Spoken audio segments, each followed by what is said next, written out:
So, a couple of months ago, we had the first part of season 5 of the Netflix soapy drama Virgin River. Now, part 2 has arrived with the final 2 episodes for the season. So, let's dive into these holiday themed episodes. As the holidays get underway, visiting relatives bring drama to town while Mel and Jack try to track down the author of the mysterious letters to her mother. It's odd to have just 2 episodes as the finale for this season, but I can see why the showrunners made that call because of the time of year these focus on. Now, when part 1 left off, we watched Jack and Mel start to decorate their cabin for Christmas. This picks up pretty much right where that episode leaves off. Now, as per usual, there is a dose of melodrama in these episodes, but surprisingly, there's not much drama between Jack and Mel. I mean, they're on the search for a person and they get to play detective as they go from clue to clue. I think the outcome of this storyline is obvious, but it still has the opportunity for both heartbreak or joy. The rest of the tension in the story rests on the arrival of Jack's parents. And there's a great scene where Jack and Bree confront their bickering parents. And while it is predictably schmaltzy, it's also funny in an ironic way. Their drama is doled out in small doses throughout the story, while we get lighthearted and sweet elements from other character arcs.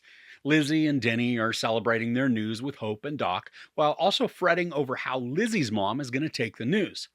And even though he's been off and on as far as likability goes, Brady is finally getting a bit of happiness, which I think it's nice to see, especially in the context of these happier 2 episodes. Now, these final 2 episodes, they go by quickly, with both of them being under an hour. Just like the rest of the show, even when there are moments that could lead to dire outcomes, the stakes are relatively mild, with most complications being resolved quickly and neatly.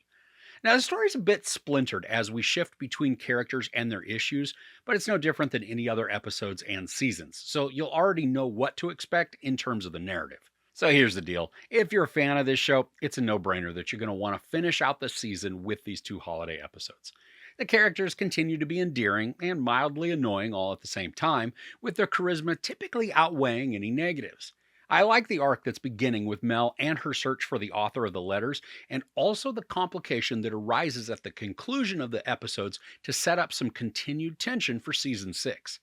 There's no sex or nudity, maybe a tiny bit of profanity, no violence. I give these 2 episodes combined with the first part of season 5, 3 out of 5 couches. So if you're looking forward to these holiday episodes, who's your favorite character in the show? Let me know in the comments below. If you enjoyed this review, please give it a like. Also, don't forget to share and subscribe. I'm Chris. This is Movies and Munchies. Thanks for catching with me.